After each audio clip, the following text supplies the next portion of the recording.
put socks on. That's awesome. Hello, one and all. Hey guys, we are back for more. Orville. I want the Discovery. It's Orville time. We're discovering the ships of Orville. There you go. Oh, see, look at how clever you are. Nope. Damn. Yeah. So, oh, it's still not live on my end. That's okay. Let me reload. Let's see if there's there it is. Static problems. Yes. So today we're going to be talking about Orville ships. Going over the Krill and the Moclian ships we've seen and a few other ones. And just roughly talking about design. So feel free, guys, to jump in with super chats and ask your questions, get your comments read. It's funny how some people still don't trust me. Because G178 says, nothing seen on screen suggests that the Orville is anywhere near as big as the commander makes it out to be. To me, it looks like a very small ship, Defiant size or slightly longer. Ooh, no, it's bigger than that. And it's like, really? I mean, it's not like I've seen the original 3D model, I've got the scale from people that worked on it, and compared that, it's not like we've seen the shuttle bay, which is massive. The shuttles are pretty big, and I mean, everything on board it is a certain size, and like I said, I know the exact size in meters. And it's certainly big. It's not as big as it could be, but it's a very balanced thing. So G178, please. The amount of things that you should ask by now. We only say things if we're pretty damn sure. Yeah. Went straight to the top source. So yes. Yeah. And we only have I was going to say we only have 19 people watching. As soon as I went to say that, it jumped up to 54. Yes, I guess you haven't updated yet. Yeah. Yes, Phoenix, a little bit. Does Orville use any practical models or CG models? Well, they tried to use practical for first, but they found it not exactly as useful as it was meant to be. It was more of a gimmick at the start, and they swapped out pretty quickly. There's a few stock shots you'll see that still use the physical, but I mean, it's like 93% CGI just because it's flexible. Yeah, but they got a great model of the Orville that they have used for a few practical shots. I don't know if that still actually works. I think it was a little bit overused. I believe you, but the external shots do not look like a big ship at all, man. To you. I think we would both agree the opposite, and I think if I show it to 10 people, they'd all mostly agree with us. Most people are saying it's about the same size as Voyager, or that's what they think. I mean, I can go back and check. I think it's bigger than Voyager. I mean, I know it's bigger than Voyager, but it's not much bigger, but it's definitely bigger. Yeah. There's one or two shots where you see inside the top dome. You can see the bridge, and it's like... Yeah. So welcome everybody. Hopefully you want to talk. It's great to have my contact right there that I can re-ask. USS Voyager length. It's slightly bigger, like not just a little bit, like a chunk. Well, just longer, but that's all rings at the back, right? So it actually is kind of. Sure. Yeah. Yeah. Yeah. No, it's a neat sized ship, but yeah, certainly the height of it, it's got a certain presence that a lot of the other things don't have. Yes. But yeah, so many ships in Orville. They both come and go. Season 1 went quite a few. This season, I think we had 4, 5 new ships so far. It's been a little bit underwhelming. Well, you got to think all the Union ships we saw in the battle too, but they were pretty much a lot of the same designs, just reused. They were all from season 1 anyway. They were all built at different points. Yeah. But shouldn't this be Fleet Yards? Yes, close enough. Well, it is Fleet Yards, yeah. Just the Telguards happens to be still Trekyards, but that's fine. Oh, it is a Discovery one, so I meant to put... I thought I did put on the other one. Thought this was... Oh, there we go, that's why. See, for me, I thought I had changed it. There you go. Yeah. What an efficient change. It's as if it's all just sort of there. Yeah, I didn't even realize if we were looking at the Discovery one. Oy, my brain. So yeah, let's talk about the first one then. And you guys do super chat if you have thought. The Krill destroyer used the most. The Klingon of sort of the Klingon-esque.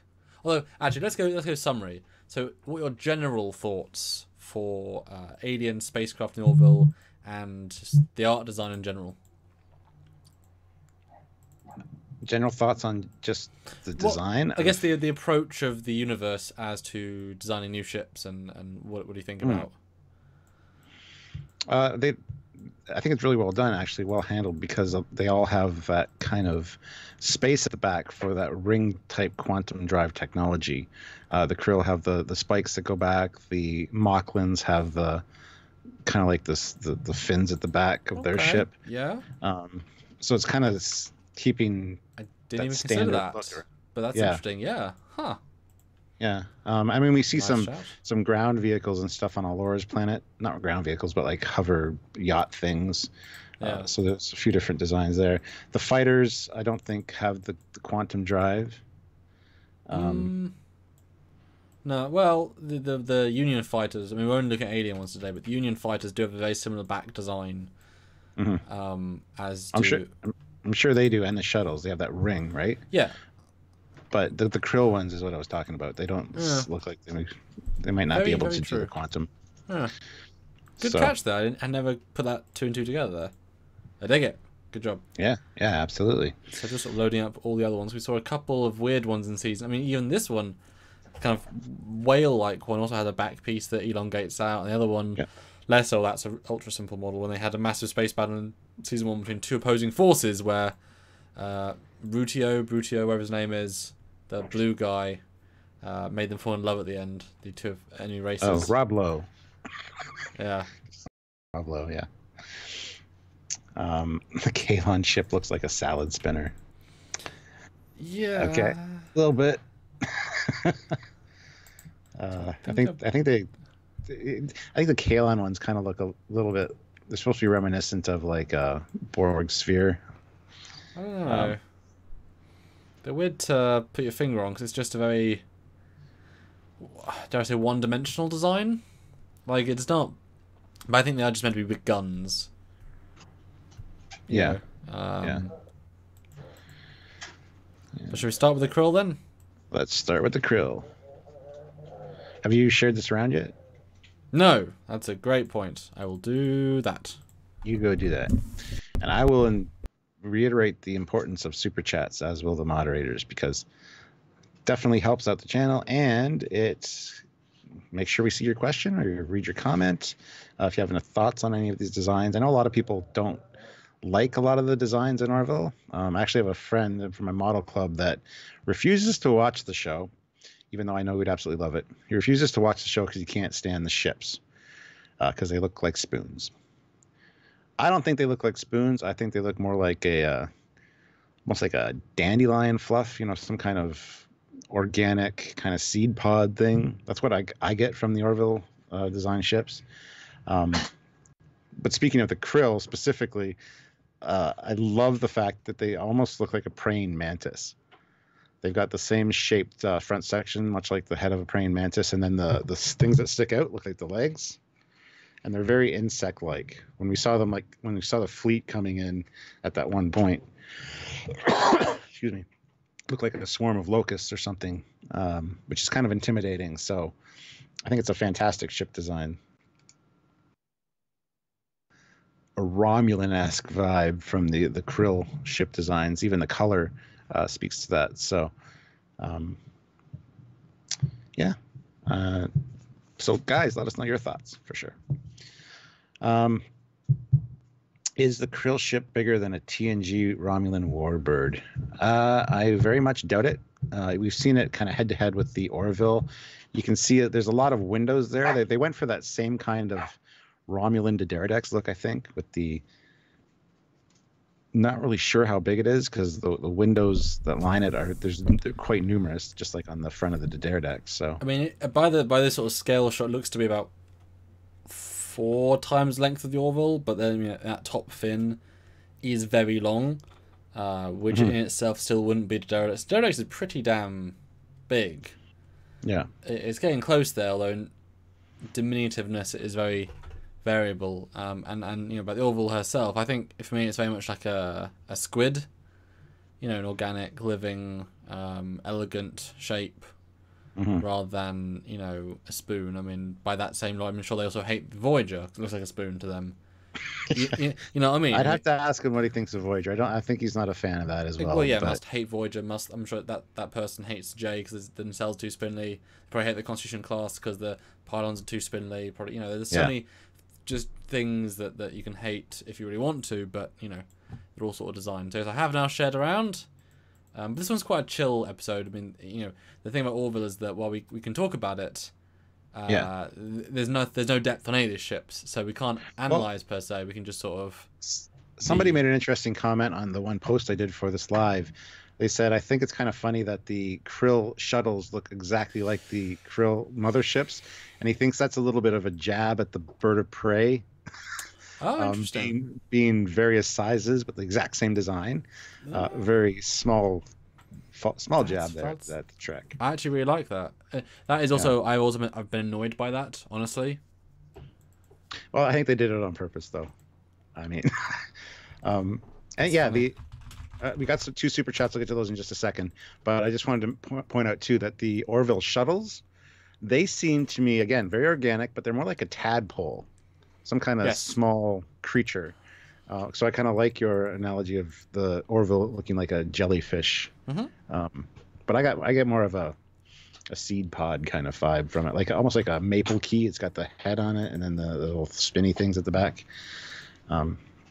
If you're familiar with maple keys from maple trees, I'm in Canada, so we got lots of maple trees, and they fall and they fly like a little helicopter because they. Gmon78 puts in £5. Thank you very much. Not disagreeing with you, Samuel. I accept your numbers are correct. Just don't think it looks that big on the screen, but I believe you that it is. That's what it's supposed to be. Sometimes, maybe because of visual effects, it might appear smaller. You got to keep that in mind as well, although I think they're going to be generally try to be consistent. I think a lot of that those lenses. I mean, the Discovery doesn't look as huge as she is, certainly, especially in Season 2, because they do very... high focal length lenses, which push everything together. Every shot can change. I mean, there was a shot in last week's where we got ultra close to the hull, and the Orville suddenly felt really big and scale. But normally it goes around so willy nilly that it feels like quite a small maneuverable ship. So it varies in how you film it, really. I'm trying to find out what's the Krill shuttle, but that is one thing actually that has annoyed me, that it is so similar, because I just think the best one for that would be like the episode where they give the girl back. Some great shots of it there. Yes, thank you. That helps. Let me find that episode. Joseph Petrick puts in €2 and says, "Hey, Captain, liked you on the Synthaholic podcast." Yes, I was just on the Synthaholic podcast talking about the last, if memory serves, episode of Discovery. Those guys are great guys. It's the second time I've been on there. Samuel and myself have been on once together as well. To wrap up for Season 1. And they want to have you and I back again, Samuel, to talk about Season 2 when it's wrapped up. So just so you're aware. I guess I'm booked then. Good guys. It's like we're each other's booking agents sometimes. Yes. And Joseph Petrick puts in €2 again and says, and here is €140 for Samuel, because he likes you too. 40? Really? 140. Oh, thanks. I was going to say $1.40, but it's euros, so €1.40, I guess. Spino Breaker puts in $2 Can an Orville shuttle fit through a Stargate? Probably. It looks like the same size as a puddle jumper, doesn't it? I think the top... I mean, probably, but it might be tight. But then so's obviously a puddle jumper. I think it probably could. Yeah, probably. I think the puddle jumper might be a little bit bigger, diameter-wise. I don't know. Yeah, well, I mean, there isn't... I mean, if you think about the front desk of the Orville shuttle, it's pretty spacious. Whereas the puddle jumper's like, here you are, there's a little bit in between, and then another person, so it is pretty compact. I don't know, I think they're probably about the same size. I'd love to do a side-by-side, though. Not sure why I would, but I would love to. Things to do, but I did find the Krill shuttle, so yay. I hear there's talk in the chat about an Orville comic book coming out. I didn't hear about that, but that sounds fun. I would definitely be into that. Yeah, we need more. Who's doing it? Is it IDW or? Don't know. Because if it's IDW, that'd be interesting because they have the Star Trek license and they do the Star Trek comics right now. So I don't remember, to be honest. Didn't pay that much attention. But yeah, so here's the Krill shuttle, and obviously it is. Let me do a side by side because that'll be a sort of interesting debate. I mean, what is your opinion then as a professional ship person? And this does fit for multiple things. How much should a race be defined in a fictional science fiction universe created by humans with limited budgets? How much should an alien race be defined by a single ship style when you're looking at fleet ships? How much? I think it's important that they visually look similar or have a tie-in with every ship in the fleet. I mean, you got all the you got the Constitution class, of course, for TOS. Let's say the shuttles don't look like a miniature little Connie, but they do have the similar nacelles and things that tie them together. So I think it's important, to be honest. Even the Romulan shuttle, just the color of the hull generally, the construction material used is very important and ties things together really well. Yeah, see? I mean, on the shuttle, they make 2 big windows instead of a bunch of small ones, but those are damn near identical. I mean, you wonder, is it even the same 3D model? They just sort of ripped it down and... No, I think it's... But it is very much the same. Yeah. I mean, it's not a very efficient shuttle design, is it? Really, in terms of space management, it's not really. Yeah. That's very true. Actually, never really considered that, but you're right. So Orville shuttle's okay, but although we've seen how the I've got all the pictures, or at least some that I managed to go back and find. We know that they launch from honeycomb at the back, which is pretty awesome. There's always I like how they obviously thought through the Krill ship a lot more than the other ones. They put the time and money in. Except for the interiors. Except for the interiors. I don't know. I just every time I see the interior of a Krill ship, I just hate it. It doesn't feel like a ship. But that's okay because it's like alien, I guess. But it just feels like a bunch of walls thrown up, and they're very tight corridors and. Just different design, I suppose, but just doesn't feel like a ship to me. I mean, That's a great answer. Yeah. Now, Bruce, do you remember the Orville, the Krill fighter? Do you remember what that looks like? Yeah, basically, yeah. Looks like a pitchfork without the middle prong kind of thing.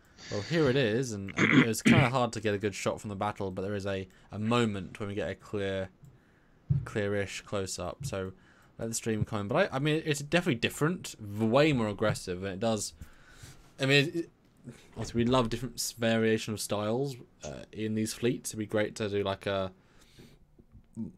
if we did fly to the Krill homeworld, we'd see probably the same class of ship. It'd be kind of cool to extrapolate upon that and build variations with two more, even just like the Orville herself. As that fleet has one quantum slip space ring, 2 rings, 3 rings, 4 rings, ultra big dreadnought. It'd be kind of fun to see the Krill one with less spikes, more spikes, bigger spikes, more cannons. I mean, I think the front bit could be always similar, but it'd be fun to see like variations of like Ferengi almost, core base design, but then add stuff on it. Obviously, that's what it was meant to do. It didn't ever quite realise that way. But what do you think of the Krill fighter now? You're seeing it, hopefully. Yeah, the fighter, it's very aggressive looking. Again, looks like thorns almost. It reminds me of something else, but I can't lock it down. I can't figure out what it is. It's like a draconian fighter from Buck Rogers, kind of. But, I don't know. It's very aggressive looking, and I just wondered if it has the quantum drive, because with the different design back, I'm not sure it would. It is a fighter, so it's short range, perhaps. Like a TIE fighter. I doubt it would, to be honest. Yeah. That's Bruce okay. Ruiz puts in. Bruce Ruiz puts in $2.79 Canadian. Orville comic when comic book shops are closing. ? Well, I buy most of my comics online, and I read them on my iPad, which isn't the same experience. I know it's not like you smell the paper, but that's how I do my comic book reading these days. Yeah, I think it's. I mean, why not make digital comics? Mm-hmm. Why not? Why wouldn't that be a totally valid thing to do? It's a art form, isn't it? Really. Mm.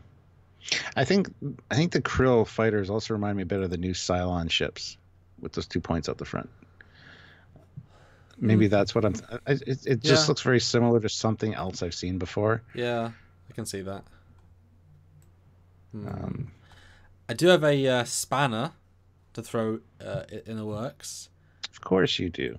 Yes. So I haven't got the screen cap exactly, but take a look at this ship and see if you can remember when we saw this. Well, I'll wait.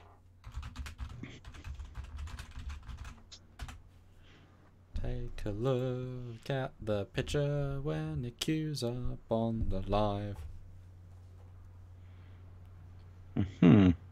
Still not there. I still see a Krill fighter. It would be awkward if I didn't actually move anything. It'd be like, well, you idiot. Oh, okay. So that was season 1 for sure. Is that a Krill ship? I seem to remember that planet, and we saw the shot earlier where the 2 ships are like head to head above this very cloudy planet. So is that a Krill ship? If you recall, the trailer had a totally different ship design to the main episode. That was the trailer Krill ship. Same really? Battle. Yeah, we talked about that at the start. We were kind of surprised that we neither of us noticed until after the review. We're like, wait a minute, it's a different design. So they swapped from, this to that.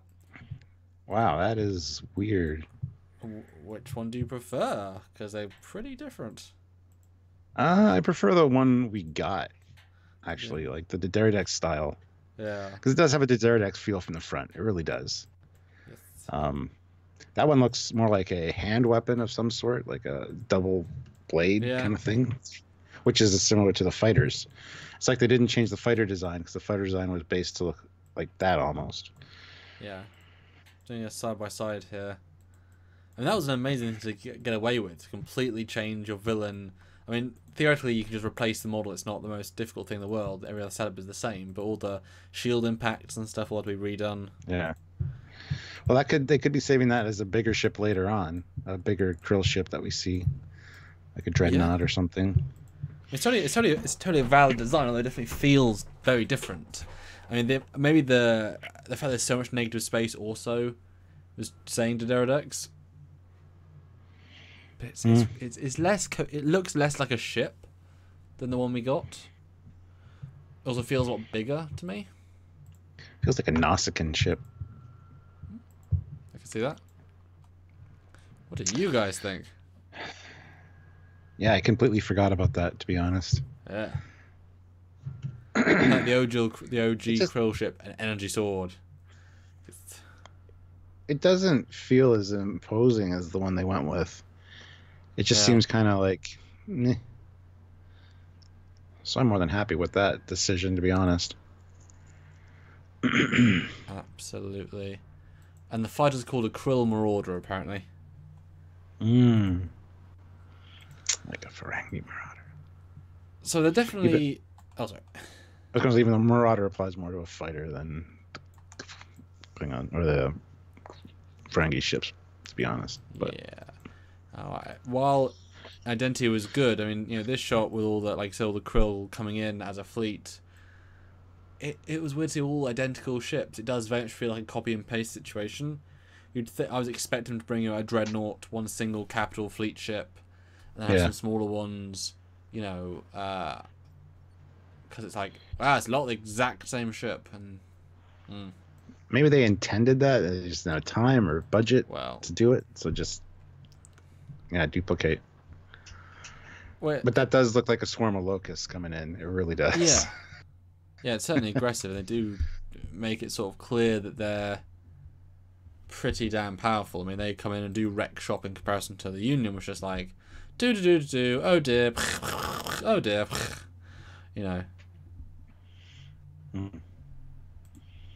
Krill Marauder, even more like a Cylon Raider. Yes, basically the same definition.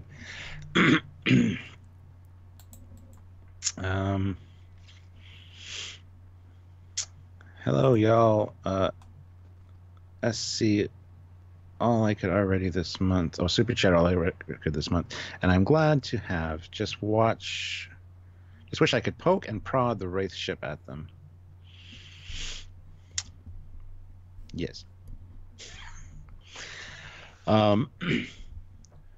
Yeah, I don't know. I'm pretty impressed with the Krill ships, but the Krill themselves seem more Klingon-like, but their ships feel very Romulan. It's like what was the other ship? It was the same episode as the one with the shuttle, where the Krill ship gets boarded by the pirates. You have the huge ship. Yes, I have a picture of that. I mean, they obviously kept that vague on purpose. Yeah. I'll just find that. I forget what they're called though, but they're very orc-like looking. Yeah. So they kind of more of a Klingon vibe for me. Even the color of their ship, which is kind of a darker color. Yeah, very uninspired ship. I mean, it's just like it's like a big brick in space, but the size compared to the and obviously, sorry, you're on delay there, but the size is just massive compared to even a Krill ship, and the Krill ship was bigger as well. So I mean, having a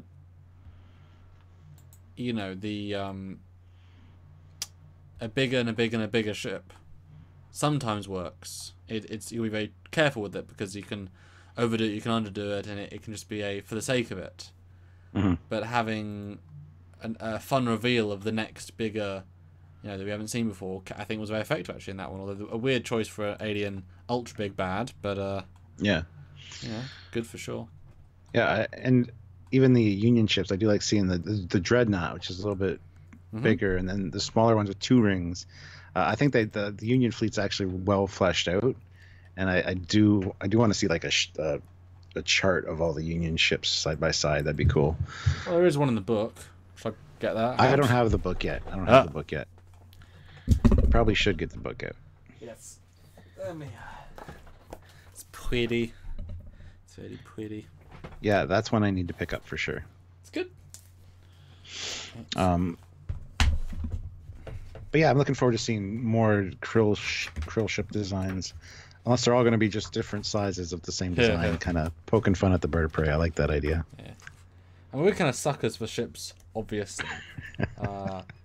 Yeah.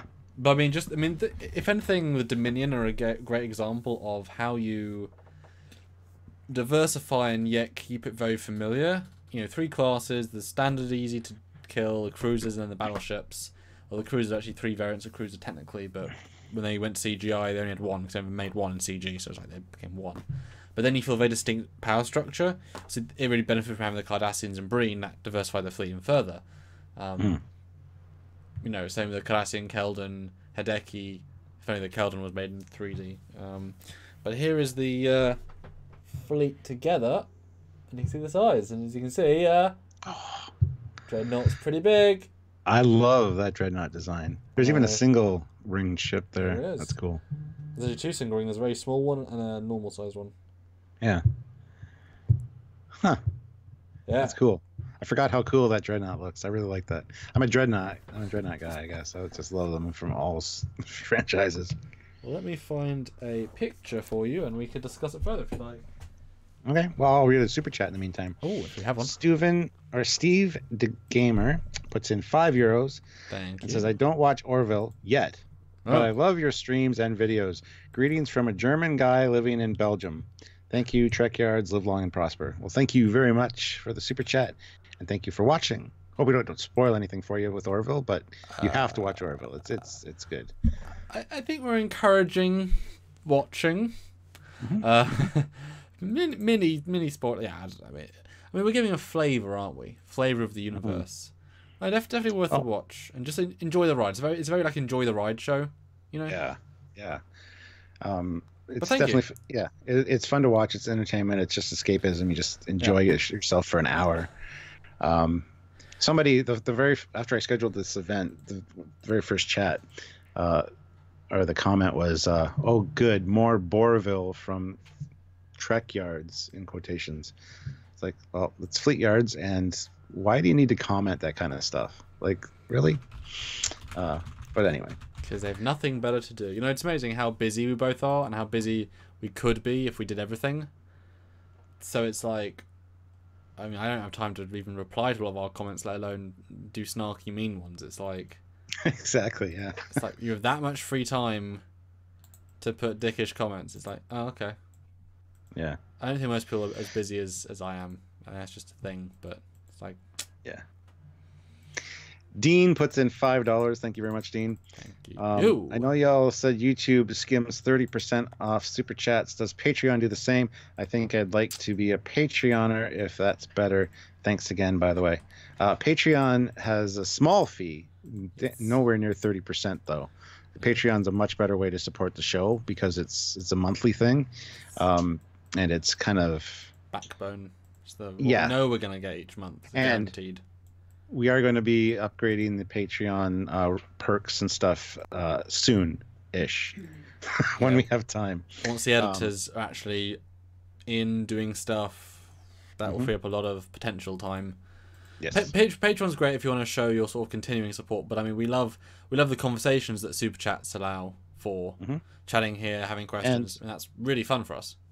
And if you don't want to do it on a monthly basis by Patreon, Dean, another way is PayPal. You can either go to trekyards.com. There's a donate button. You can do it that way. Or the information for the PayPal is in the description of the videos. You just send it that way. And PayPal takes a very small amount. So we get much more of what you donate with nothing really skimmed off the top. So it's an option. You can do it also on the live chats here. Just say you sent one via Patreon. We'll take a look. We can read your comment with your donation that you put on Patreon and get a notice that way as well. So No One Special puts in $2. I love any of your content when I get on lives. Well, thank you very much, No One Special, but you are special. You're special to us. Or is that number one special? I like to think your name says number one special. Even though it probably doesn't. Aaron McHaggis. McHaggis. £5. Thank you. Thank you. Orville feels more like Trek than Discovery. Yeah, in a lot of ways. Yeah. It's definitely a different approach to sci-fi.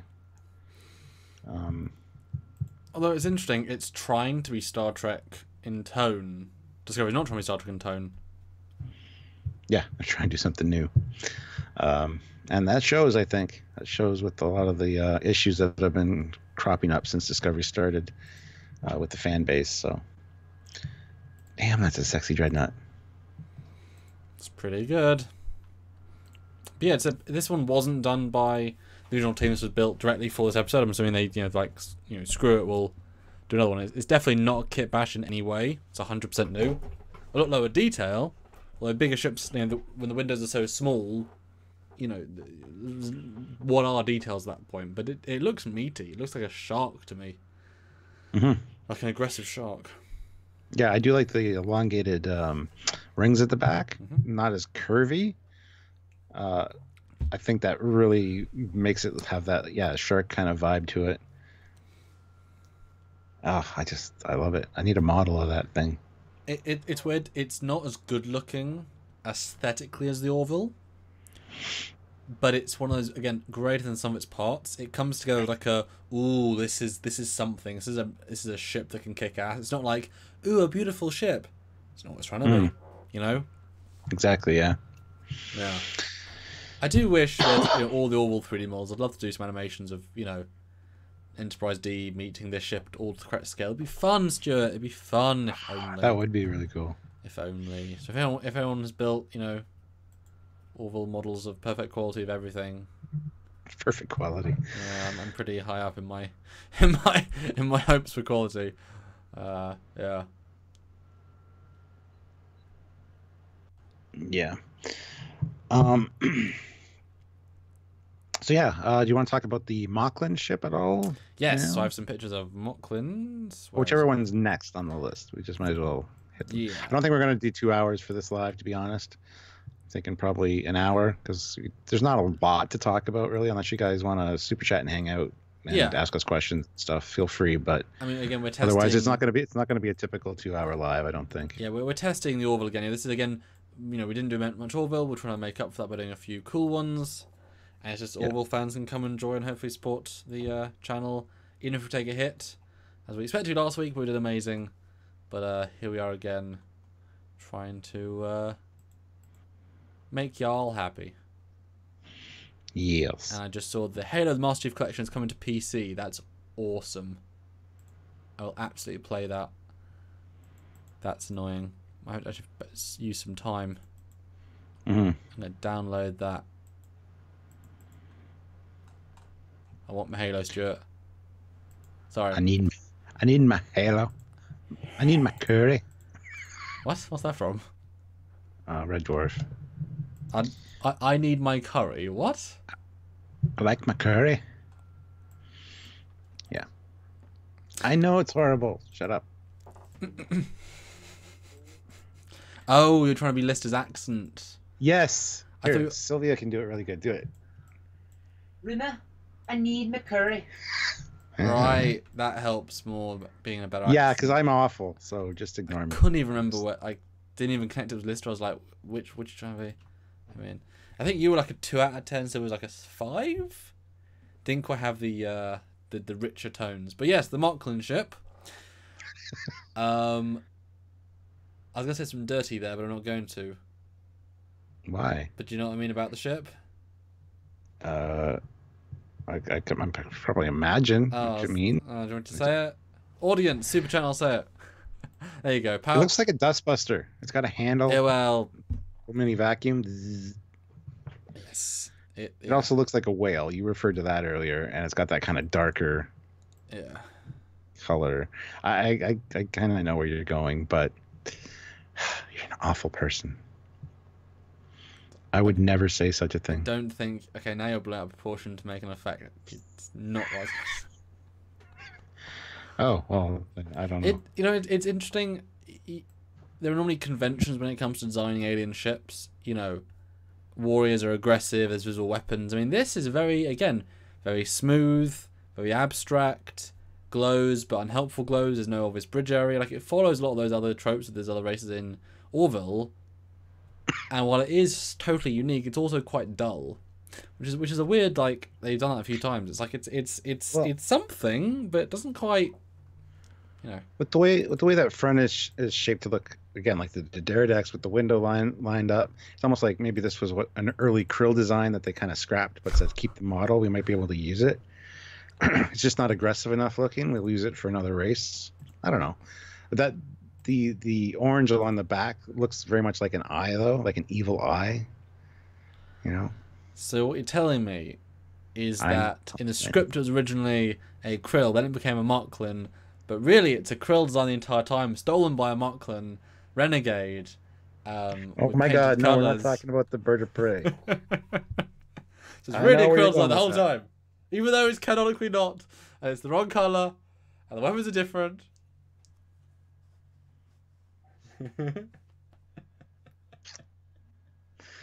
No One Special puts in another super chat of $10 this time. Thank you very much. Goodness. You're super special. Yeah, No One Special. For more Orville and for you and your team thinking I'm special, Sam, say what it looks like. Okay. Did you get? What did you think I was going to say?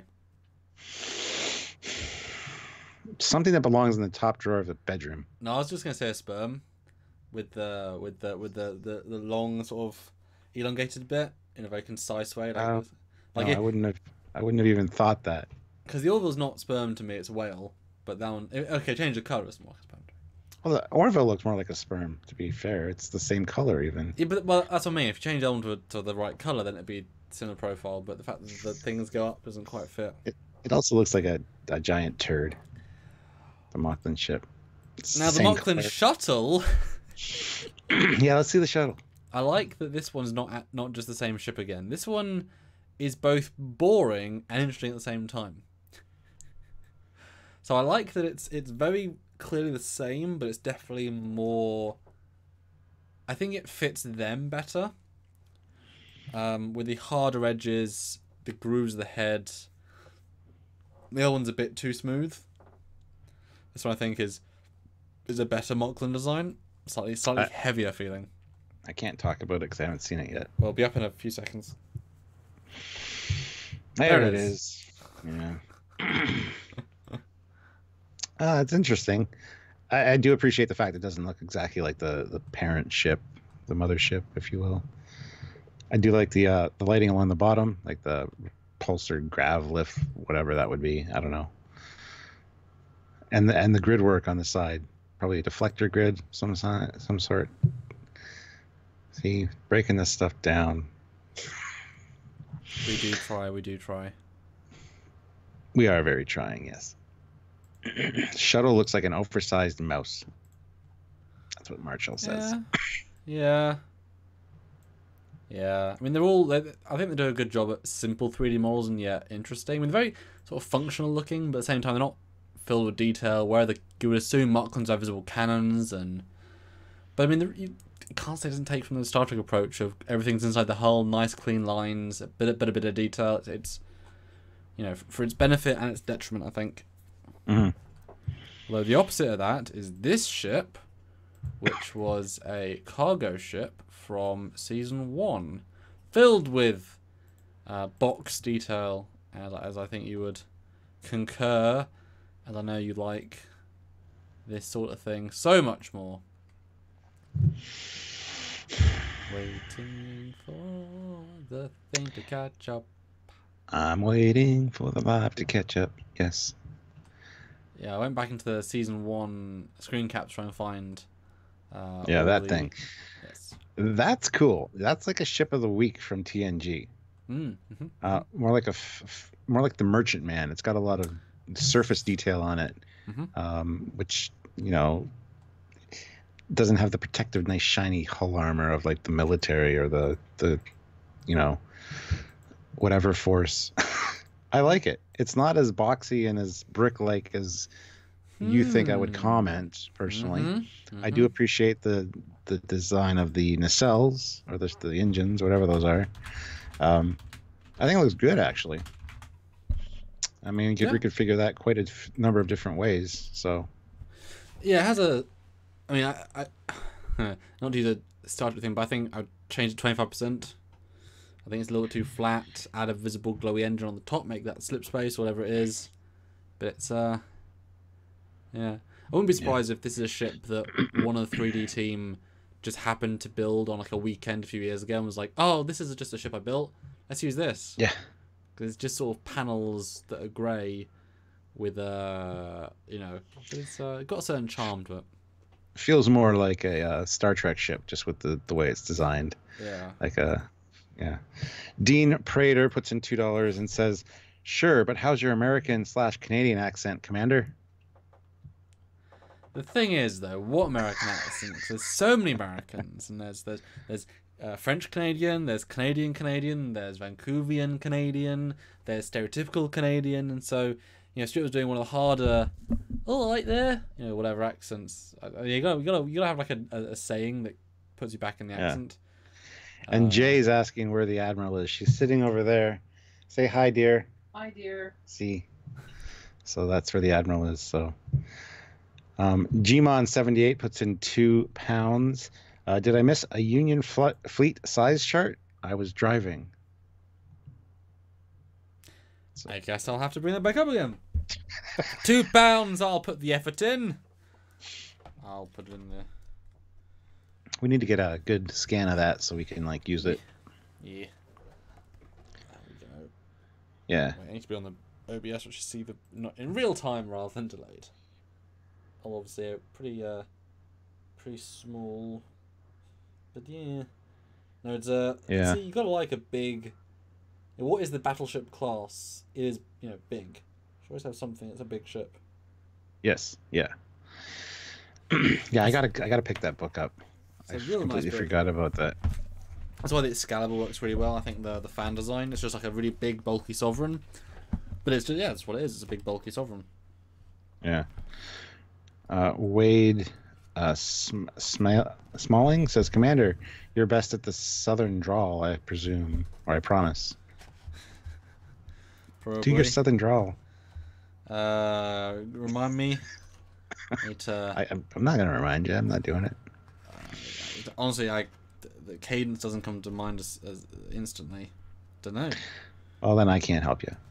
Although there is actually a few. That's actually quite an interesting render. I haven't seen this. Well, There's actually a few in the book, which I appreciate. It's a pretty versatile book. This one I quite like. The bottom one. It's a good looking view of it, I think. Yeah, I love how they have a different color on it too. Yeah, there's a bit. Yeah. I can read. You can read. See, literally, I've had this book for like a year. I've never actually read it. When did you learn how to read? Stuart, I'll beat you up. I'll just come and kick your ass. Bring it. Kick I'm here. I'll be waiting. Ass. And here's the Krill shuttle. This is much more detailed than I thought it was. I'll be honest with you. But again, it's in the middle. Look at detail in there. Mm-hmm. Okay, this is when what better than actually to listen to the designers to actually read what they say in a book. That might be a good idea. Which is a good idea. Let me get on a picture with the Krill shuttle. Before you do that, though, I'll just address the super chat that came in. Eugene puts in 2,000 rubles. Hey, thank you. Welcome back, man. You're early today. Orville ships are good because we can actually see them. Designs are fine. Still, Union Dockyard is so much more interesting. Yeah. Doc's a good one. Yeah. And we're early because we over here in North America have done the daylight savings time things. We went ahead an hour, so we're only 4 hours different now. So it's 5 o'clock here, Eastern Standard Time, but it's earlier for the UK, which is good. We might get some more viewers in for this week and next week, and then you guys switch. So we're the same time for America, but earlier for us. Yes. Which is a weird thing, which is good. I'm more awake, obviously. But yeah. Okay, so I really appreciate that you have included about the ship. So I'm going to read this. And this is from the Orville, Designing Orville, which I've never read before, so this will be exclusive to us. That's how it works, right? If you read from a book. So remember, the Krill shuttle appeared first, and then they go up to space, and there's the big destroyer. I think that's how it plays out. So, the Krill shuttle was originally run off as a small 3D printed object, and merely captured the attention of Orville's creator, Seth MacFarlane, which resulted in a redesign of the huge Krill destroyer that took the larger vessel from being modelled closely on the Krill shuttle to basing it more closely on a twin-boomed, weapon-like look of the fighter. Oh, the fighter did exist. Oh, okay. Concept designer Brandon Fayette, prop master Brian Rogers, production designer Stephen Lineweaver, and visual effects supervisor Luke McDonald coordinated to cross-pollinate the Krill designs to create a unified look. So wow. Shuttle came first, and they based the big ship off the Krill shuttle. Which came first, the shuttle or the big ship? The shuttle. We got our answer. Krill shuttles are short-range craft suitable for transporting small raiding parties between ships or from ships to planets. Captain Mercer and Gorm Malloy commanded a Krill shuttle while disguised as Krill in an espionage mission. According to makeup artist Tammy Lane, that's irrelevant. We like the ships. And the back is actually very, very similar to the destroyer. Even I didn't realize it was that similar actually. Yeah. They look cool from the back. I do like the Krill ships from the back. So then the Krill destroyer, which is the main ship, Brandon Fett wound up adapting the Krill shuttle for the final Krill destroyer design. Quote, "There was an original design for the Krill ship that would wound up being replaced. I ended up taking the Krill shuttle and turning it was now the Krill destroyer and the other ships, and changing the form language. The Krill destroyer is the result of a few days' iterations. While the first version was larger and swan-like, the final version focuses on a more shark-like and lethal aspects of the Krill. The form language is far more in line with weaponry, dark and angled, with a pattern of hexagonal paneling and split quantum drives, segmented and cold in contrast to the warm flowing curves of the Orville." Mm-hmm. There you go. Well, Sulphurus puts in, or said, where has Sam acquired this book? And the Phoenix 83 UK says it's on Amazon called The World of Orville, so you can pick up your own. Anywhere good books are sold, anywhere bad books are sold, They're gonna see a jump in book sales for that thing. Yeah. Because of this live. So there we go. I like that. That's why we asked the designers, like, how'd you come up with the idea for the destroyer? He's like, oh, I just used the shuttle and did it different and just scale it up and change the details. It's like, oh, okay. Summary. There we go. Gmon78 puts in another £5. Thank you. Just want to say I love you guys. Best channel on YouTube. Keep up the excellent work, and I will watch and rewatch and rewatch. You can dig it. Yeah. Thank you very much. That's very appreciated. Makes a big difference. I wish we were the #1 channel on YouTube, but PewDiePie still holds that title, even though T-Series is right behind him. By the way, guys, subscribe to PewDiePie. We gotta have PewDiePie win this subscription war, and Trekyards endorses PewDiePie. At least I do. We're doing our bit. I want to be on PewDiePie saying that we helped the subscriber count. I'm like 45 minutes away from, like, from there. I could just go down there. It wouldn't take very long. Do it. Steve der Gamer. Oh, hold on. Craig Ken. Sorry, first I missed your super chat. $2 Australian. Thank you. Gotta go to work. Looking forward to the Discovery Saturday morning. Yes. All right. Well, enjoy yourself at work. Thank you for joining us and super chatting. Much appreciated. I'm guessing he's Australia then, because yes. Yeah, that's why I said $2 Australian. Yeah. So there's another. Shut up. There's 2 more super chats, but you do your thing. There's another page on the Orville ship as well. There's actually some sketches, which you've got. That was Seth MacFarlane's original sketch. Oh, nice. Which is very similar to the first one. And that's the redo sketches, which are obviously much closer to what you see. Nice. And the page says, Krill warships are a more utilitarian and energy wasteful. Yeah, it doesn't sound that they're mutually exclusive there, but okay. And then the efficient Union ships, the angular, pincer-like shapes are similar to that threatening design of the Krill hand weapons. When I was doing the ships, they were still sussing out what the guns are going to look like. I had already done the shape of the ship and it was approved. I was looking at the gun array on the bottom, and when I went to the prop master, he liked the spiky thing they were doing in the guns and asked if I could borrow that for someone to look at the ship. So I used the form language from their gun and used the duotone paint. So it's definitely a both process. That's cool. Yeah. Zarkon de Griffin is like, yes, Foley has been doing short vids on his own channel as well, and many re-uploads as well. It's funny because I was just the last 2 days I've been re-uploading our Mission America trip and rewatching that from July 2016. Damn, we had a good time. We were sounds like a long time ago. Busy. It was a long time ago, but it was busy. If you guys are interested, check out my personal channel and watch those, because going back and watching that stuff, it's like, oh, I'm glad I documented this, because it's just fun to watch. It was our first time that we met, and we had like a week. Was it a week long or 2 weeks? 2 weeks. Because we went to LA, then we went to Denver, and then we went to Montreal, and then we went to Ticonderoga, New York, and then back to Montreal. It was a fantastic trip. It just all fell together, and it was fun watching those videos. So go watch those re-uploads. Definitely worth it. Steve der Gamer puts in €2. Thank you. My pizza in the oven is totally black now. Hey, it's not. I'm sorry. Beep. Your pizza's done. Go check it. I mean, if you didn't set a timer, we haven't been yelling. We've just been chatting about Orville. Gentle, I mean. Sometimes burning things, crispiness is nice. Yeah, it adds a certain texture, to the food. Yeah. Which you can't get in a restaurant. They just won't let you. So we gave you a unique experience. This is true. The Trekyards burnt taste experience. Sounds awful. Yes. IP Man 501 puts in $2. Thank you. Thank you very much. Just signed up for Patreon. Oh, thank you. That's awesome.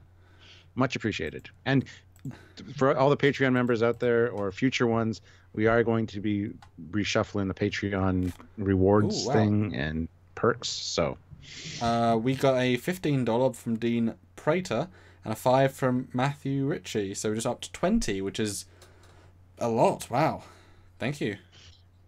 That's amazing. We certainly had our lull. I mean, the fact about the Patreon is that we we sort of focus on giving everyone amazing content because we'd rather everyone get to see cool stuff, which leaves no time to make exclusive cool stuff, which is a shame.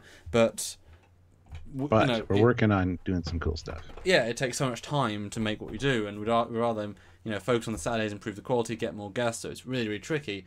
And so it's more a case of the 184, which is still incredible. We have that many people are donating to make sure we can keep going, rather than to get exclusive stuff, because that's the only way we can really work it. But when we do all these bonus shows, that's because of the Patreon. But without them, we wouldn't earn enough at all to be able to do that. So it really is a thank you to them. And yeah, certainly we've got some ideas to... Because, honestly, if we can make 2,000 on Patreon, if we can double it, we'll be damn stable. Like, we don't need to earn 10,000 a month. But that extra 1,000 will be really stabilising to what we do. A lot, actually.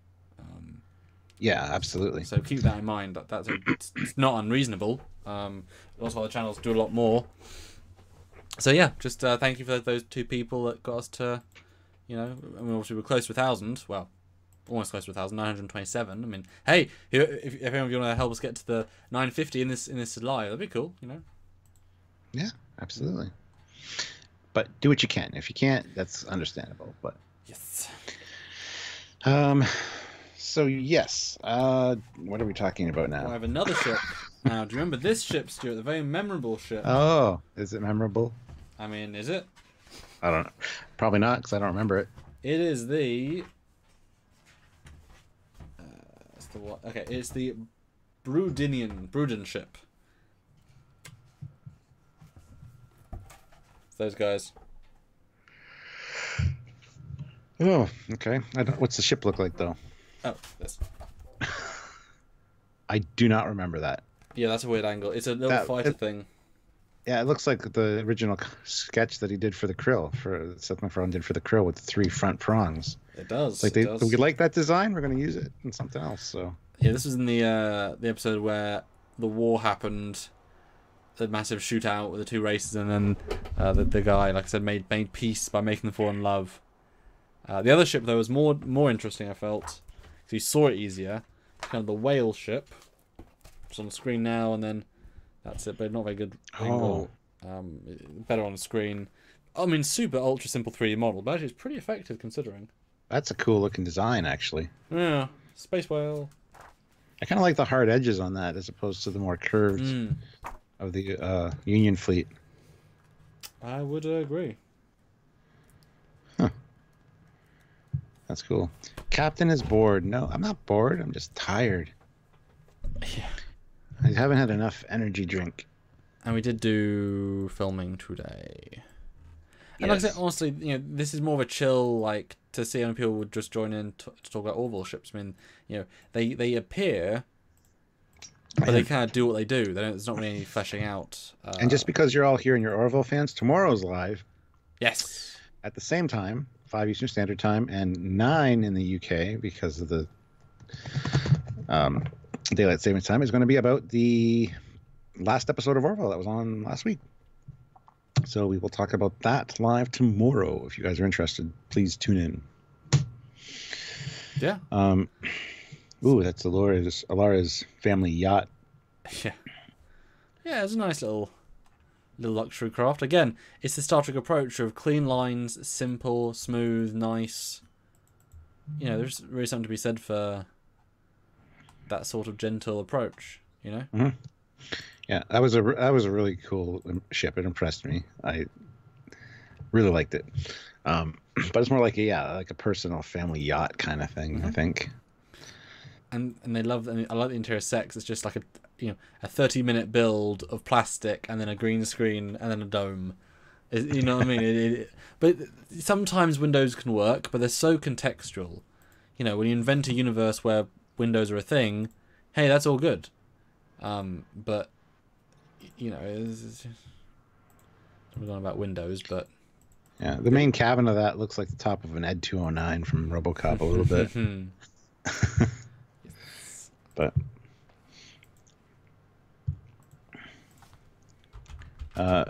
Jay says, why is Megatron head in an episode of Orville? Why not Starscream? Are you talking about the Krill ships? Because they kind of look like Megatron from Beast Machines, the floating Megatron head above the city. Okay. It's got the same kind of front look. Yeah. But speaking of a big head in the sky, let's talk about the I'll say Kelpian there, but that's wrong. The yeah, it's not Kelpians. Nope. The dudes that killed everyone. The Orville people. The Kamenar. Kalons? Thank you, guy. Kamenar people. Isaac's people. Thank Isaac robots. you. Isaac robots. Kalons. Yeah. What do you think when we first saw these? I mean, we had a sort of a discussion, and again, I was really led up to think this episode was amazing, so it was kind of interesting to see them with that context. What do you think? I'm not sure those are actual what their ships look like, because when they make a note of saying, they're building these spheres that are powered by whatever, and it looks like the spheres and they spread apart to become these like ring ships. So they do condense into a sphere, because I think that's how they were built on the planet. So I'd like to see other Kalon ships. I think those are more like weapons, to be honest, to destroy a planet or annihilate all the life on a planet, one or the other. Yeah. But I'm not sure there's actually other ships in that fleet too. There's smaller ships that I think might be more representative of what the Kalon ships look like. Let's stick with these for a minute, although we have a non-super chat question. Dan23, you always talk about the new Orville before I seen it on Thursday at 9 on Fox. I love how it says always. We've done it once. Yeah. And then once several weeks ago, like many weeks ago. No, it's just we've got to deal with the Americans, because we literally couldn't do a live on Thursday because Stuart does his live, and you've also got to watch the episode Discovering Orville, and then we're a week behind the American, and then you can't do it on Friday because that's Discovery Day, and then you can't do it the weekend because we do everything during the week now. We swap things around. Now the weekends are our time, the week is not our time, and then Monday is not anything, specifically Tuesday is something. Then we thought Wednesday was a good date. So, you know. Sorry, it's you can watch it later. I mean, we're still gonna do the breakdown.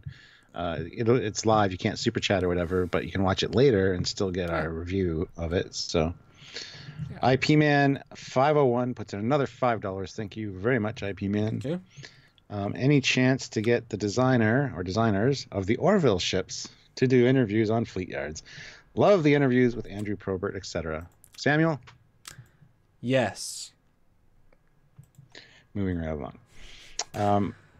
So yeah, I do think these are definitely weapons. I mean, the context we see them in the episode, they're always constantly just shooting, shooting. You know, I mean, they're robots, so there's no reason to think that each one isn't like powered, flown by a Kalon that's been, you know, his core is in it. Yeah, I get the sense they're not inhabited. They're not manned at all. Well, again, manned, they're robots. I mean, there's no physical space. I think they're piloted by the intelligence of a dude, just no physical space. It's all just a functional weapon pod. You know, you've got this weird like core in the middle and things, and then this. I'm trying to think, where are the smaller ships? You don't really see them because they're so small. They sort of zoom around a bit. Yeah, but they're basically the same thing. Oh, there's one. But I think these are just little fighter drones, because I mean, you know, you can only maneuver so fast. Small ones there to take on smaller things. Mm-hmm.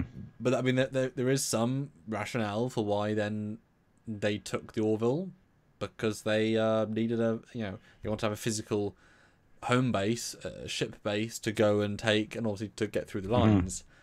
Mm-hmm. But, and I think too, those smaller ones might be ships that help link the larger ones together, as far as communicate or controlling them, because they aren't necessarily manned, as we said. So they could be some kind of like relay. Maybe those ones are manned by a few Kalons that control like 10 of the spheres, kind of thing. Yeah, possibly. We just don't know yet, guys.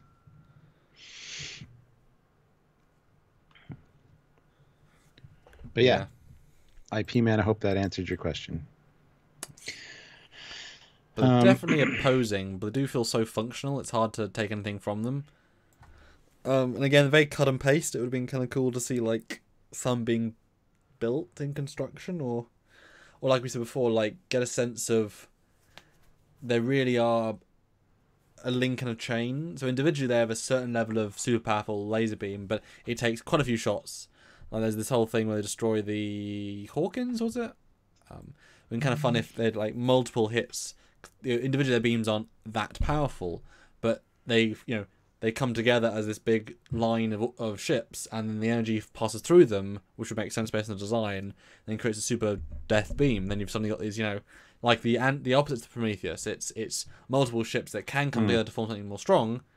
I think that'd be a very interesting way, and it for an AI, I think that makes sense. Keep saying but if you bring 40 of them, you only need 10 to create a death beam. Then you've got super redundancy, and if someone get damaged, it's a good way of destroying planets. Yeah, although I got the feeling that they weren't going to destroy the planet; they're just going to take out all the people. Well, it's close enough to the same thing from our context. Well, yes, I'm just destroy the planet. I get the Death Star or Species 8472 vibe, which is I was going for. But ASJ, he hates the Orville design. Oh no, I think it's a great design. It's one of those designs that from certain angles you're like, ugh, really? And then other angles it's like, that looks nice. Most of the shots of it from the back I'm not really that much of a fan of because of the rings. They just don't present well from the back.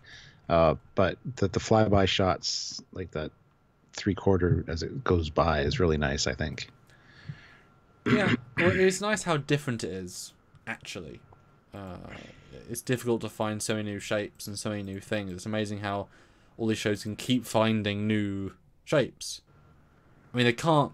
While definitionally there is sort of infinite amount to actually, keep having good ones. Yeah.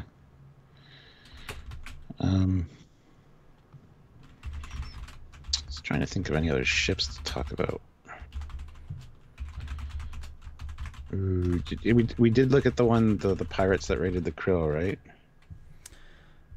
Well, vaguely. I mean, I'll go back to them. I did actually digitally enhance the picture, and it actually helps a lot because it is super short and super... So there it is. There's actually more shape to it than you think from the episode. It's got...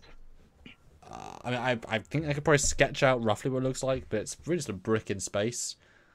I wonder how much they're going to come back. I mean, now that we've got the Kalons being a sort of enemy...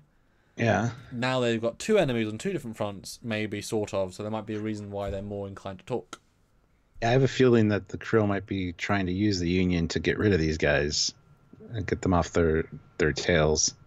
And kind of using the alliance is beneficial for both. Which is what you do in an alliance, but... Yeah, it'll be interesting to see. That's a neat-looking ship, though. But yeah, we didn't get much of a view of it, unfortunately, so... I mean, you wonder how much this is set up. I mean, I think one thing you can say about Orville is that they're very good at world building, universe building. They're trying to actively expand, what, where, how, and who. And so it'd be nice to work out, to see this be a payoff. But it definitely makes the Krill look small now. It does. It's fine to have these ever-increasing threats. Yeah. But the winds of change certainly feel like they're happening, although the Krill's entire ideology doesn't quite lend itself to working with anyone else. But if you're being attacked from multiple sides, I mean, it's not as if the Union are actually at war with the Krill actively. Yeah. But... Well, Ian Warrender, one of our mods, puts in £2. Thank you very much. 100 likes. So we hit 100 likes. Good. Thank you. Remember to also subscribe to the channel. Yes, that's important. And click the notification icon so you get notified when we upload if you're interested. Plus, I know they've been sharing, the mods tend to share the links from the descriptions, but there's our Teespring store. You can save money on Eagle Moss ships if you want to grab some Eagle Moss ships, which I would love to see some models of the Orville ships made at some point, either from Eagle Moss or someone else. Yep. I think that'd be great. Yeah, me too. But yeah, check out the links down below. There's lots of cool stuff that might interest you guys. I know that I definitely want to, now that we've got really good views of the Orville, get a better version of it done in 3D and then have that 3D printed, because I'd love to, have it on my desk somewhere. I think it definitely deserves to be in our collections. I agree. And we've had some requests for 2 other ships, which I do remember existing, but I had trouble finding pictures. Yeah. Liam Neeson's ship and the other lady's ship. So let me invest. The nice thing about doing reviews is that I have, pictures from every single episode, right there. Oh, exactly. Yeah. Right on my fingertips, and we obviously talked about it at the time. So. Yeah. Got another super chat from Haynes. Thank you. Borzon. What, the guy? Did he make all the books? The Haynes manuals? Are those his? Yeah, maybe. Well, Dude, he's got thank an you. extra N in his name. Anyway, he put in 20 euros. Oh, so wow. Thank you very much. Thank you. Greatly appreciated. No comment or question, but Oh, thank you very much. We really appreciate that. Too kind. But if you want to do it again, do. But too kind. It's 20 kind. 20 euro kind. It's not too kind. It's 20. Just saying. 20 kind of charm. That's right. Now, she was on a station that blew up, and then she went through a vortex portal thingy.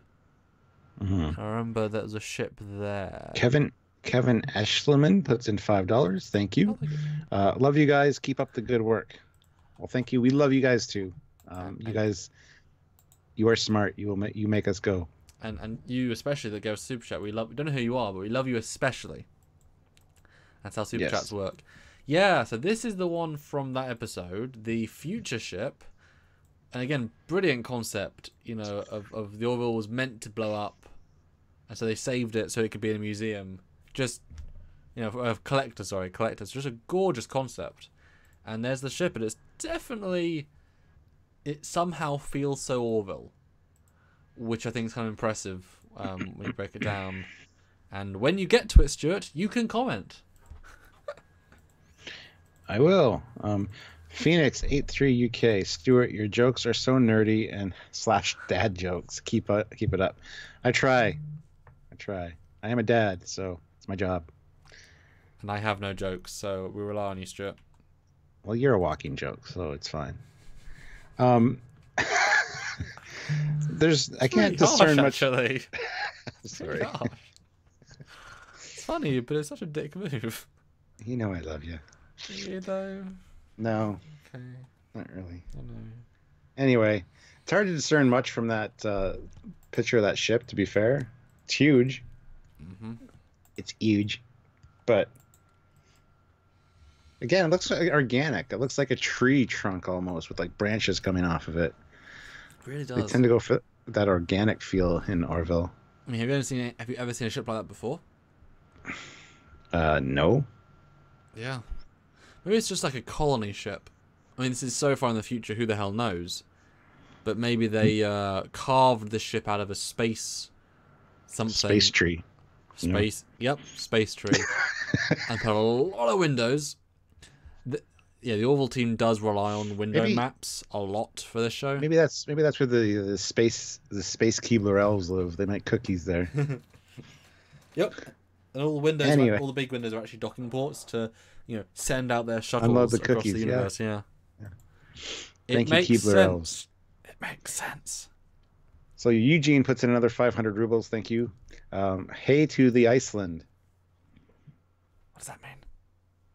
I don't know. He's saying hey to Iceland. I don't know. Hi, Iceland. Hi. Got another one from Hans. Hans. I don't know if I'm saying his name properly. I apologize. But it's 10 euros. Thank you. I just donated to see you try to read my name. Oh, you bastard. Well, I say Haynes Borison, if that's actually a B. Hans? Haynes? Hans. There we go. I don't know. P.S. Well, there's no Y, I guess, so Haynes would be wrong. Yeah. P.S. How big is Discovery if they mixed up feet versus meter? 780 feet to 240 meters. Makes more sense. P.S. You did not get my name. I know. I apologize. I'm bad with names. And I can't remember names. I mean, it took me 3 years to remember Steven's name. That's my brother. Dumbass. Oh, yeah. Well, I was half right. For Foley, at least. You generally are half right. That's true. So the problem with the Discovery scaling is that you could sort of say that, but the problem is it was made in 2018 with very easy to measure models that were built with design in mind, using all the 3D scenes. And believe me, someone who works in 3D scenes every goddamn day, when scales start to rub up against each other, like when Burnham comes out of that Shinjo docking bay piece of the ship, well, the Shinjo is scaled correctly to the Discovery, and she has to be correctly on that piece, and they're not going to scale her up for no, you know what I mean? So it all starts breaking, and the shuttles come out with how big the shuttles, so it doesn't work. And obviously the bridge, they know exactly how big the bridge is because they built the physical set, and so therefore they know exactly how big the window is, and therefore they know exactly how big, so it does break down very quickly. And we know that the ship was originally designed to be smaller, and then they said make it bigger because the window on the bridge, so John had to resketch, he had to scratch it out and put the windows in at a different size. And so while yes, that would make more sense, it's really just unbelievable to think they made that mistake, and then to double down on the mistake and release that information publicly in all the magazines and all the information. You really don't think they checked? And all the 3D models are that size, and then all the future CGI, so it doesn't. Episode 2 would be certainly a better size. It would be great, but unfortunately, no. They jumped the shark, and we're paying for it. And as we said before, hopefully they can retcon out it at some point. Yes. No One Special again donates. He is special though. $5. She is special. They are special. They're married. They're both special. They've got kids. So Those number kids one are special. I'm just going to call them number one special from now That's on. nice. Okay. What about the ship that came from the planet where Kelly was a god? Was there a ship in that episode? I'm trying to think. Because I did look at the episode briefly, and I didn't even remember seeing it. I've got one more ship to show, but I've got the episode. Let me have a. Oh yeah, because the ship from the future comes to see them. The two people from the future of that planet. Remember? Is that episode? Yes. Because I always confuse that one with a Voyager episode because it's the same episode. Sort of. Well, yeah. Although both great in different ways. They're not the same, but they're actually both very good in different ways. I didn't actually name these episodes when I did the pictures, so it's very much the same thing. And Steve. Oh yeah. Steve Dare Gamer. Steve Der Gamer is pronounced Steve Dare Gamer. Dare is German for the. All right, there you go, Steve. Thank you. I was about to do a German accent there, but I stopped myself at the. I couldn't do at one. the last minute. So yeah, that ship that Kelly. This was a. I mean, look at the visuals on this. This was a. I mean, I totally forgot that this was the payoff, but the planet. I mean, they do planets really well in Orville, both down below and above. But just the advancement of the planet as it. Because remember, it wasn't evolving as it went. It went out of our time space continuum in its own pocket dimension, did its own thing, came back, and years had passed, hundreds of years had passed, and so when it came back, it had all these spires into the sky, which looked glorious, and the ship was it's a Flight of the Navigator ship, I think. Yeah, it's very similar, yeah. It's like a half-day build, but it's very, very effective. Very, very effective. No, it's nice. It's a nice, sleek looking ship. I like it. Don't know how you could possibly analyze it, but you know. So there's that's such a cool scene too. That's such a great screenshot. We do have the big ship. That was the colony ship with Liam Neeson on. And this reminds me of the ship from Spaceballs. And there it is, digitally enhanced for your viewing pleasure. Have you watched Spaceballs yet? I still have not, but I feel like I should save it and now watch it with you for a live thing. Yeah, I'm down for with that. Multiple drinks. Although it might get worse or better with multiple bevs. Bevies? Oh yeah, that ship. What that reminds me of is the ship from TNG that Andrew Probert designed with the big ball at the back, the plague ship or whatever it was. Yeah. Yeah. Just from the front. I mean, if you could turn that dome part transparent, it would look very similar. Okay. Yeah. Yeah. But I kind of like. I mean, it's the exact opposite to all the other ships. It's hyper detailed, hyper greeblied. I mean, it's obviously just a lot of clone detail, but I mean, in terms of, you know, but they do get very close to the ship. That's sort of the whole point. So I'm guessing they spent a lot of time just greebling the hell out of this thing. I mean, we've got a shot that's a second later, and just the top panels are like a lot of just stuff, you know, just stuff. Although why they've got another shot this close up. Why would you have to design a ship with that many outward panels? It's like, what is this armor? What are they all meant to come off? Why does all the tech need to protrude from the hull just that 1 inch more or 2 feet more to need an extra hull plate? Why aren't you designing it to be smooth? You know what I mean? I don't get why all these plates would have to exist. Feels a bit, because they're really designing on the macro level that every single thing is a thing, or are they all like hull repair panels, or I don't know. I think it's more primitive tech. Yeah, but why? I don't know. Just because. Just because. It's the best answer ever created in humankind. Okay, we have a solution. Just because. Yeah, that's the problem with Orville, is that it's very much is, you know, what can you...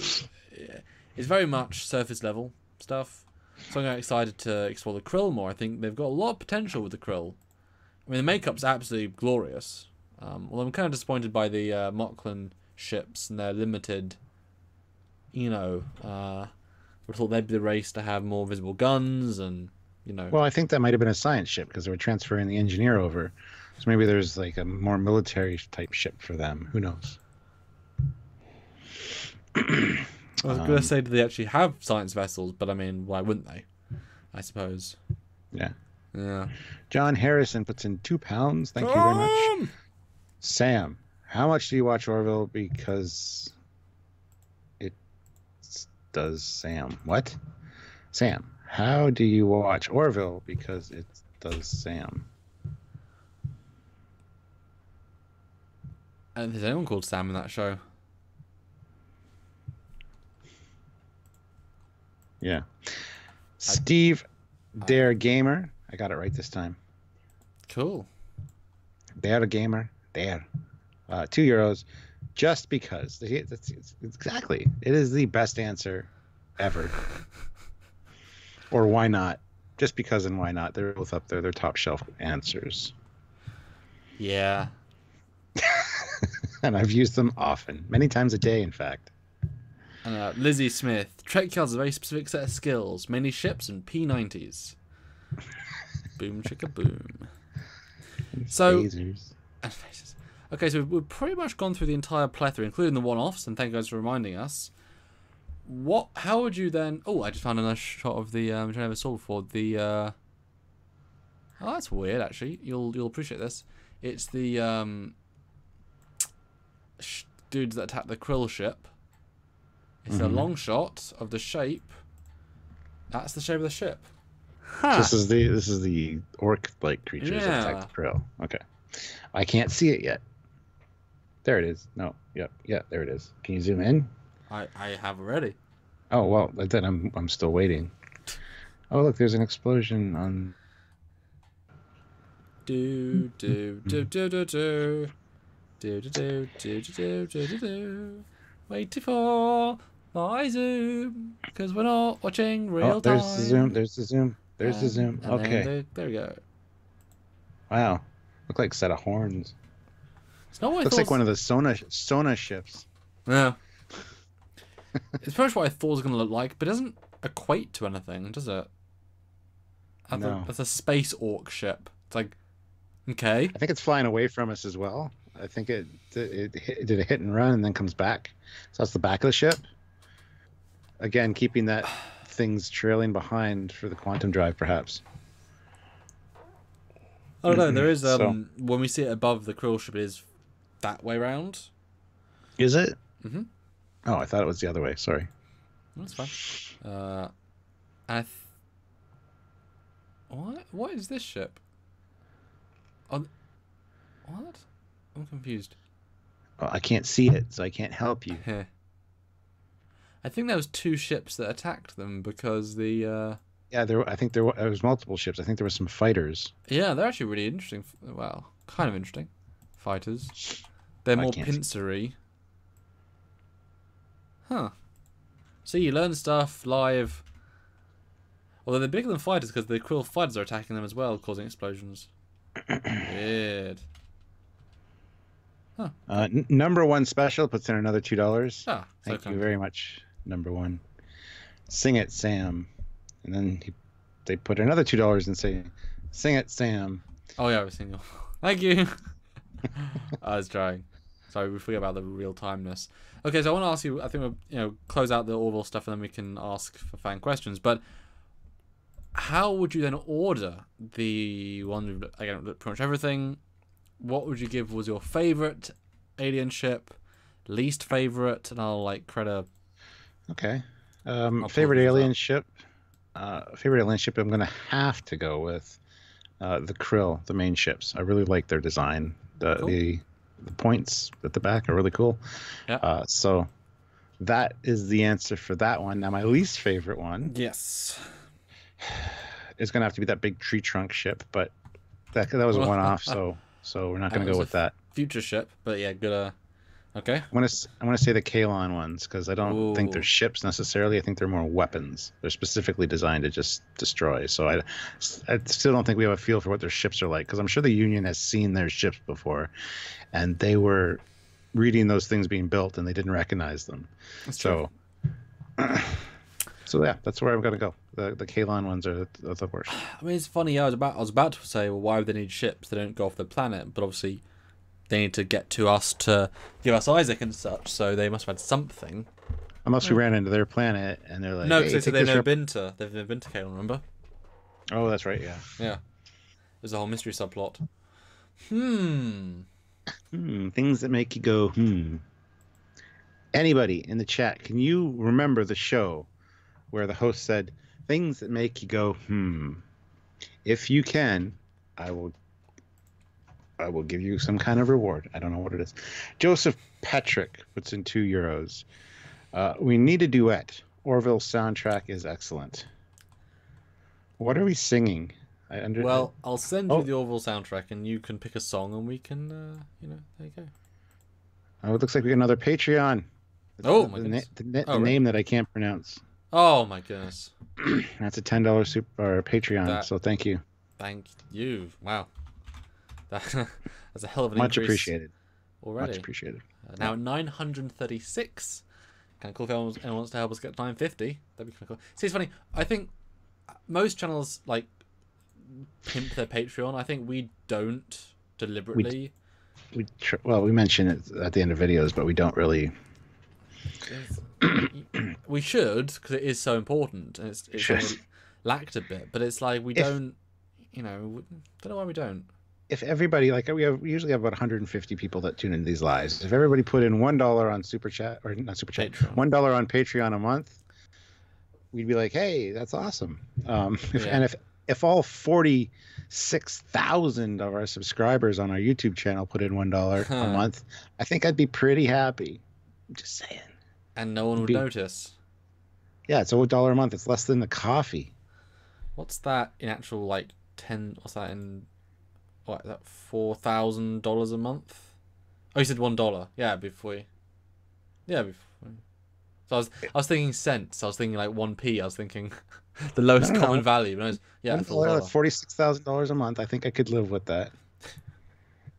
Well, the fact might bump up my tax bracket, but.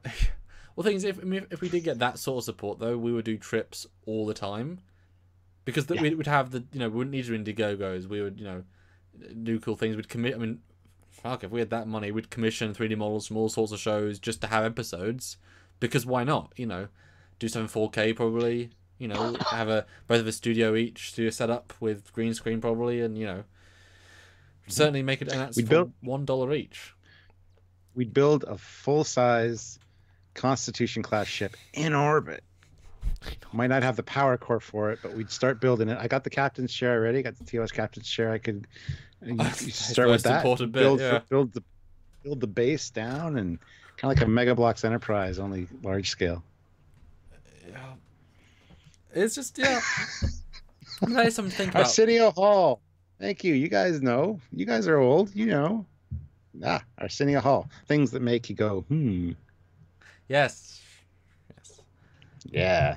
But that is something to just consider, guys. That 147 of you are watching. If genuinely each of you gave the $1, obviously besides the ones you've already given, like right now, that would bring us up to. Well, Jean-Luc 1048.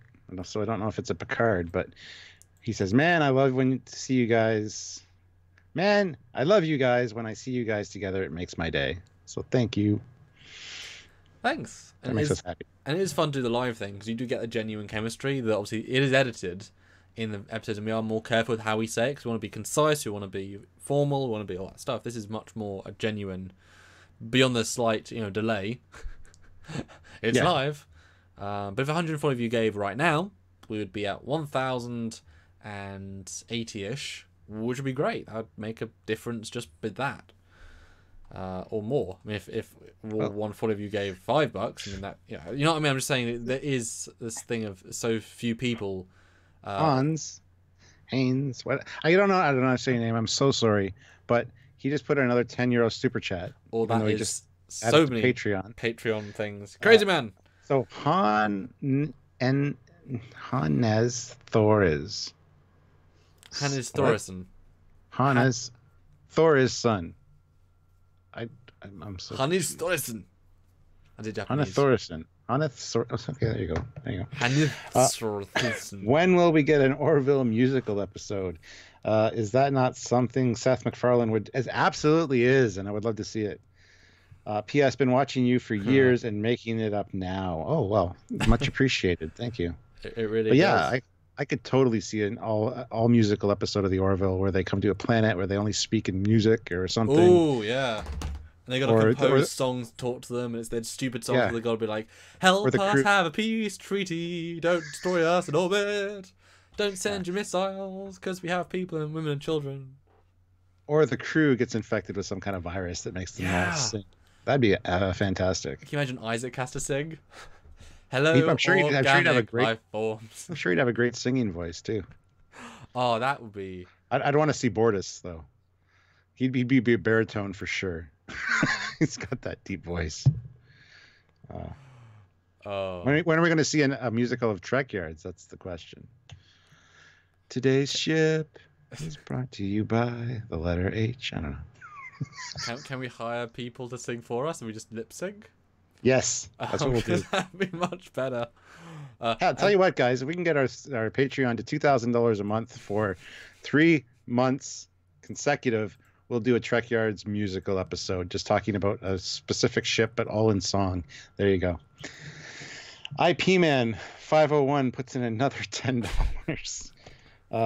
Giving a bit more for those who cannot. I know there are lots of people who want to, but just can't. Well, thank you. That's very generous. But yeah, anything you guys do, just tuning in, just being regular followers or sharing our episodes means so much to us. So anything above and beyond that is just fantastic. So thank you guys. You don't have to, you just have to enjoy what we make. That makes us so happy. Well, simply being a Trekyardian, I mean, we do this stuff for you. We're not just trying to do this in a vacuum. The amount of effort we put into the script, and we've got some really cool things.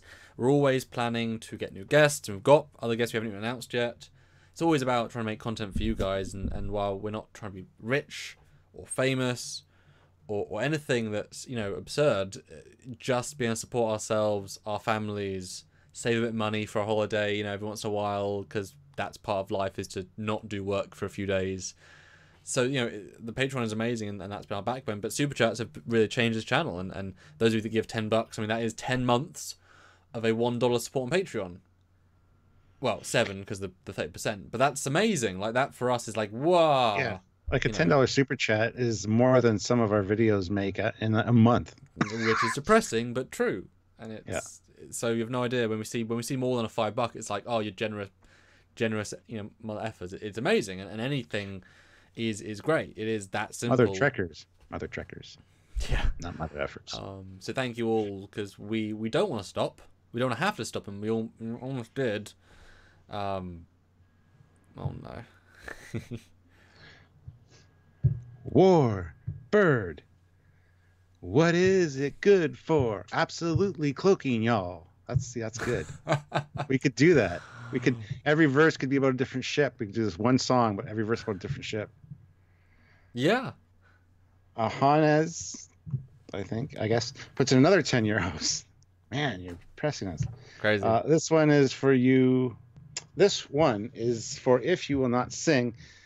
Please, P.S. You got the name. Oh, you don't want us to sing. Don't think he does, which is a good choice.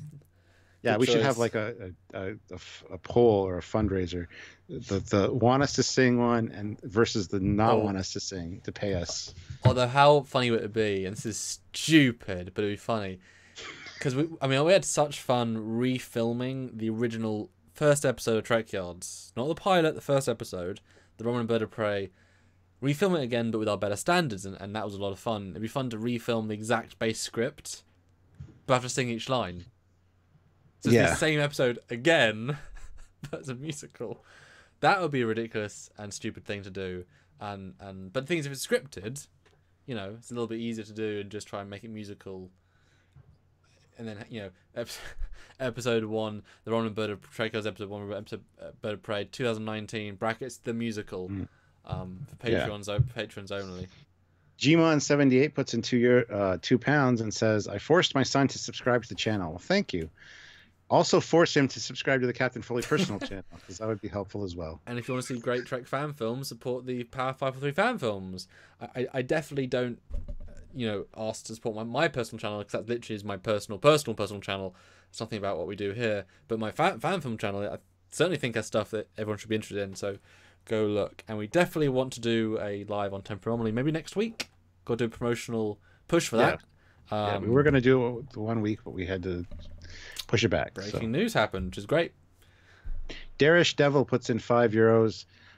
Make Trek great again. That's what we're here for. We're trying. Yeah, I mean, I'm just going to mute my microphone for just a second. Okay. I mean, the fun is we just at the end of the day we just want good quality content, and I think a lot of the stuff. I gotta interrupt you for a second because Jeffrey, one of our mods, has been talking to IP Man, who's been donated a few times, and they've arranged a Admiral Sylvia kiss for the super chats because she does that on our Sunday lives. So special guest star outranks us both. Oh, with horrible hair. And just remember to be in the right. Nobody cares. You got to move over this way a bit because more center because it's smaller. Oh, I'm sorry. That's okay. So there you go. Kiss. And now Stuart's. There we go. Can they see me? Yeah. Yeah. Well, Stuart, why don't you leave for a second, and I'll leave for a second. Just let Sylvia give her review on the Orville ships. Oh, yeah, here. That's a good idea. So just a second. And now, give your views on the Orville ships. And now, where are you going? Exclusively, the Admiral to talk about the Orville ships. Oh. I'm gonna go pee, y'all. So take it away, Sylvia. Your thoughts on the Orville ships, and I'm gonna leave the frame too. And it's just your show for 5 minutes. It's just me. I'm so glad I can be a sub. And hi guys. Okay, I'm not very good at this. Okay. Are you actually leaving the room, or are you just scooching out of the frame? Just scooching. If you could scooch that way as well a little bit, because you're. Do you have any room in your little tiny room with all your furniture? Nope. Go that way a little bit, Sylvia. You're not quite in the middle. Yeah. So there you go. Talk about the Orville ships. Is that better? Okay. Yes. Well, I actually like the Orville ships. I like the flow and everything. I feel like I know it's kind of funny because it looks more like it would be hydrodynamic. Not so much aerodynamic, but hydrodynamic. And I wonder if that has to do something with space travel. I know there's like really nothing in space, but if you think about it, there's, radiation and all that other fun stuff. And well, just think of a gamma ray burst from like a red giant. So I do like the actual design. I like that it's bright and it's more of an open concept. The staircases are interesting. I feel like that's kind of inefficient in certain respects and a possible tripping hazard. I don't know. I feel that could be dangerous. Oh, thank God you're back. I'm back. Yay!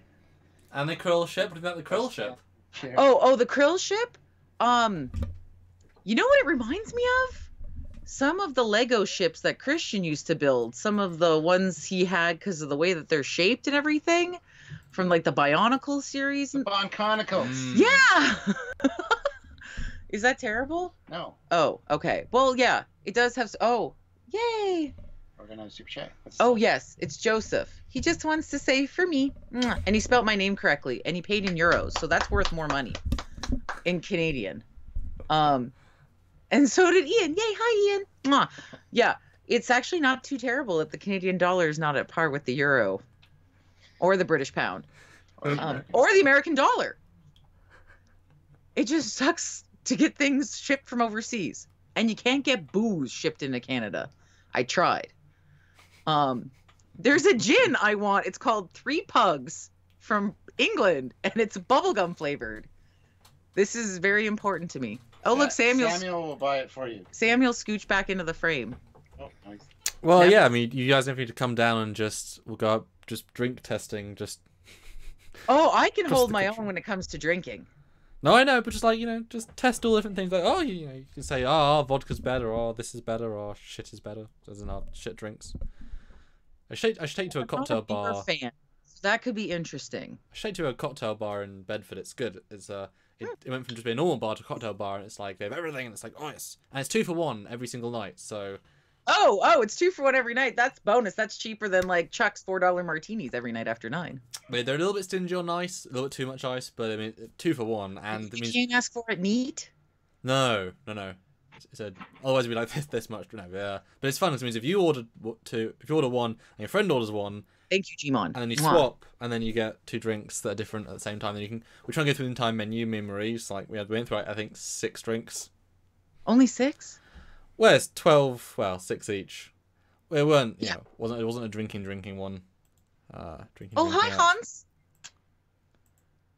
I think the time delay is over because now everyone's giving for you. Yay! I'm here. Well, I was working earlier today. Oh, number 1 special. Is that what we're calling him? Yes. That's what we're calling him. Yay! It was a busy day. We were learning about infrastructures of cable and DSL and fiber networks. Yay! And Gmon says better hair than the average TNG Admiral for you. So. Like Admiral Nechaevich? The average Admiral. Oh, okay. Because I remember that blonde Admiral. Although, are you less or more evil than the average Admiral? Depends. Have I had coffee? Yes or no? Because I can be quite snippy. She's lying. Oh, I'm a super bitch if I don't have coffee. He's right. Snippy's just being PC. She's lying. She's never snippy or bitchy. You're so full of shit. It's okay though. I just sleepy. You're just sleepy? Without the caffeine. But how much coffee do you drink in a day? None. It's all Monster. No coffee. Okay, so just tea. No tea. Don't drink tea or coffee. Never have. So what? Pop? No, it's all Monster. Monster don't drink. Oh, even better. The sugar. Can you get sugar free? I don't like it as much. It loses the it loses the taste and the kick. That's true. So why Stuart just doesn't. Captain Foley just doesn't drink Coke anymore because it's either all or nothing. It's either full blown. Hi. It's either full blown or like none of this Coke Zero crap. No, it will taste the same. No, it doesn't. Yeah, but my dad likes Diet Coke because it's not the full sugar of real Coke. I'm like, just don't have the Coke. It's still going to be bad for you. I like cranberry juice. It's good with booze as well. Oh, fucking A, it is. That's why I have 5 kinds of vodka on my bar, which is actually a little tiny British tea cart. That's my bar. Any final thoughts on the ships of Orville? We kind of went off on a tangent, didn't we? Wow, that's what they really wanted. They just wanted to see me go off on a crazy tangent. Chai tea, it's the way for... Well, Gmon, I don't like the smell of chai. It's got a weird smell.